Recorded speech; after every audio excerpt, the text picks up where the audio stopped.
glued to his lips. Like a with all the mechanic. drugs they did. He was a bad boy, but I was making that comment from the back. But I would like to know how Heaven got into, particularly with your parents as academics, how you get into hip hop being your life's blood. That is a great question. We all reach for our drinks. Your parents would be happy to know as well, I'm sure.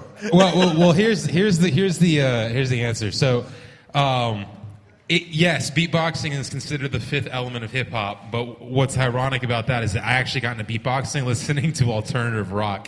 I have an older brother who had a car. We're like 18 months apart, and he had a car and I didn't. Classic older brother has a car scenario, younger brother doesn't scenario. Yes. So I would, have to get rides, which he just, for some reason, hated giving me rides to school. I don't know why. But he did, and he'd always be playing alternative rock in his car. And at first, I used to hate it. We are completely different. I would listen to hip-hop more, but okay. I guess forcing me to listen to something that I wasn't used to listening to kind of opened my mind to, I started listening to low riff notes in Blink-182. Absolutely. And also Matchbox 20, Third Eye Blind. And I remember starting to just imitate sounds first. Just trying to imitate sounds and mimic how riff notes would sound. And that's actually how I got into beatboxing. And then from there, it just... I learned that I could go into other genres with it, including hip-hop. But I thought it was just ironic that it wasn't hip-hop that initially got me into the art form. I hope that answers your question. Yeah, I find it interesting that like most of my favorite hip hop beats have been sampled from other genres of music. So it's not like hip hop is just its own thing and exclusively just out of dust. But a lot of it has been influenced by other styles, and absolutely. And they'll either take like a riff from a soul song, an R&B song, a funk song, whatever, and then flip it to make it their own. That's one of the most fascinating aspects of it to me. So the food's starting to come out, and it smells food. delicious. But why is it so cute? I'm Instagramming it. They're just now putting out the food. This looks awesome. It does. Wow. So this is beautiful, Chef. I haven't even tried it, and it's beautiful. I'm going to ask, and of course, generationally, I'm how I see myself from a hip hop I'm from the forefront in terms of my age. I'm late 40s, about to go into my 50s, and hip hop is all of what I'm about. But when you were talking about your influences in terms of alternative rock, I'm all about that. So I see you have that background and makes sense to what you're doing. So you said Matchbox 20, Blink-182. Those are all. They're all. Right? 90s music, do some Matchbox 20 real quick, music. Evan. You can do that. You've been doing that forever. Do some Matchbox 20. Here we go. What?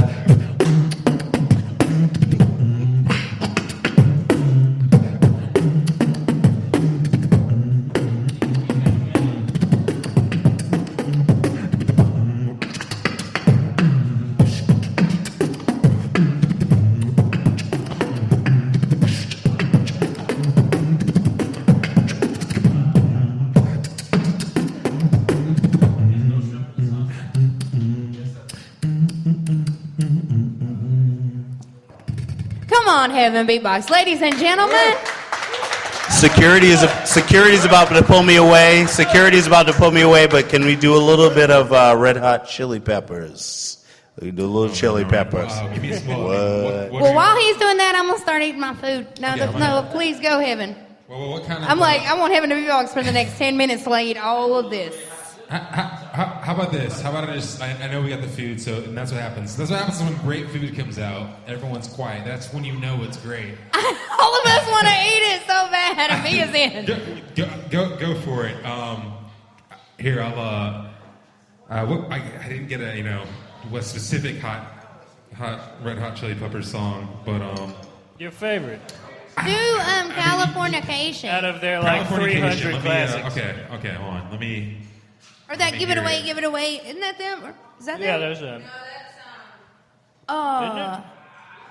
You want it all, but you can't have In Excess. Right? I thought that was them. Is it not? This is like Battle of the I What don't the know. Fuck Do We Remember from our childhood?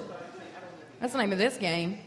Oh my god, it is amazing. This is fan-freaking-tastic. Oh, Heaven's trying to listen to the Red Hot Chili Peppers. Look, now we can't eat. Somebody say something. Don't nobody in this room have any questions they want to ask us for a long time? You want me to say the... You know what? I never do get to because Dave's Jewish. Can we get a I- description I'm not stopping again you. of what we're eating? Can we If you- get that? Can we get a description of what we're having here? She already did. She came in a minute ago. This is what she just described? No. I just piggybacked off you, Donna. Hey, say the grace though. I can't have pregnant friends. You're like, no! And I'm like, that's right! What is this again? It's your Creole shrimp and grits? Come on.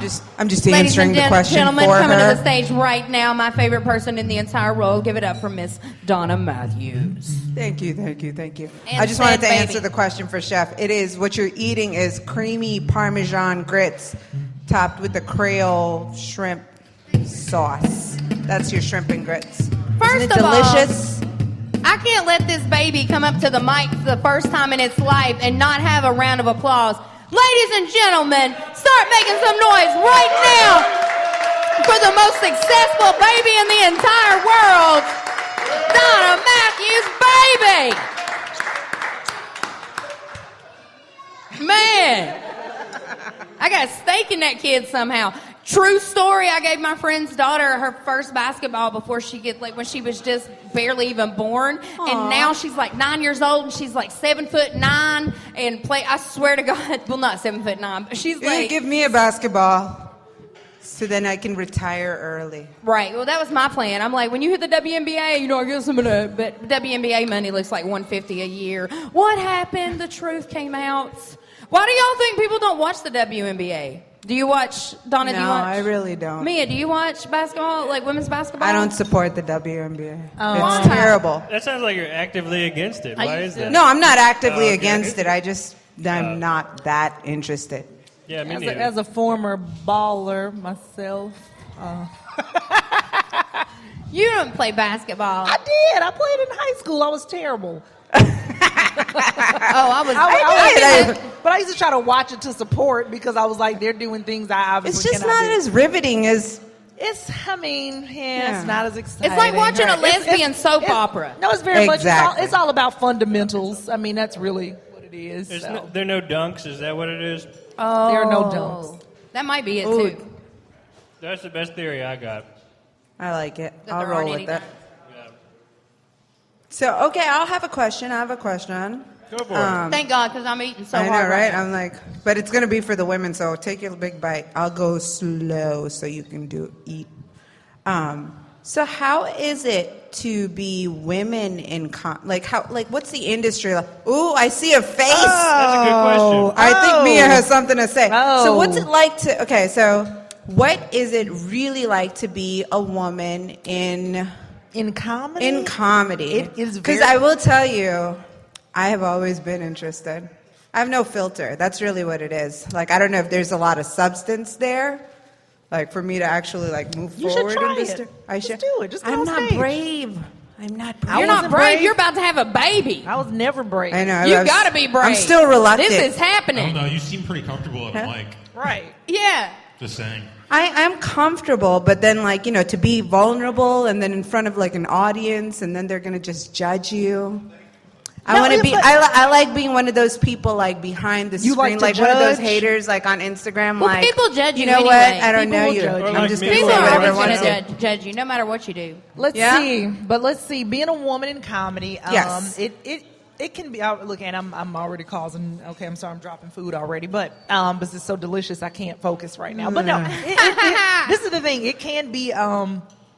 There are not a lot of women in comedy, so it can be very difficult at times. So as far as like when you ask for things from people, there's always that, oh, well, you're being difficult. But like, I mean, I've stayed in places before, like when I Well, worked what are in you clubs. asking for? Like it'll be stuff where I'm Because just like, I know you asked for 2 cases of champagne. We can't do that here, ma'am. right, I don't do that. But sometimes I've been in places where I've been like, hey, I would actually like to be in a better place than where you have me because this might Not a broom closet? right, and this and it smells like Right. wrong, and I don't want to stay in this place. And they'll just be like, well, that's kind of what you got to do. So when you ask for things, sometimes there's that whole Oh, she's why so are you- Hollywood. She's asking for too much, or there's the or even when I perform, sometimes I have been, as a woman, you sometimes have to fight through certain things because if I walk out on stage, being on stage in general is also a very powerful thing. So I've had shows where sometimes people are like,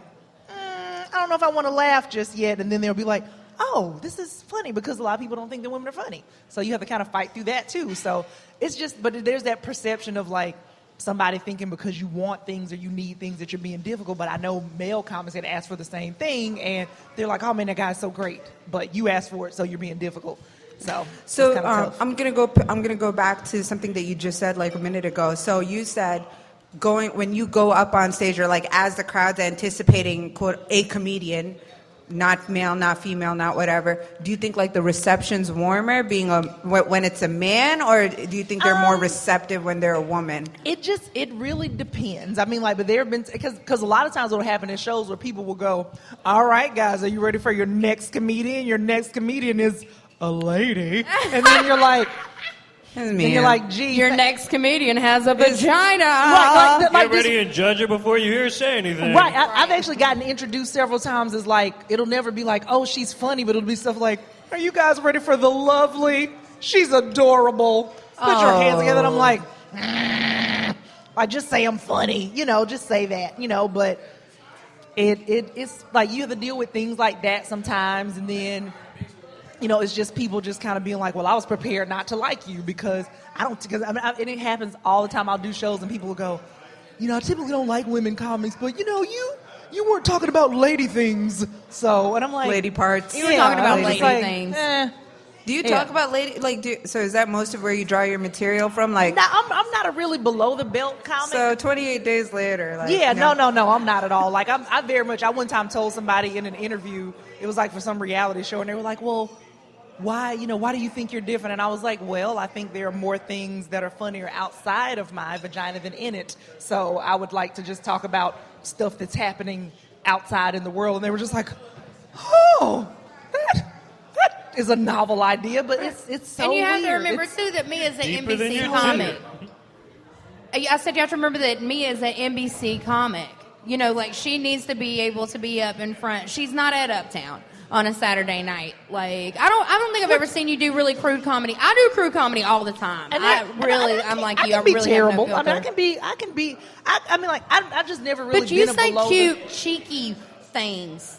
But you're never like me, and you're like, dick and weed, my favorite things. I need them. Like, that's not you. I do have a weed joke.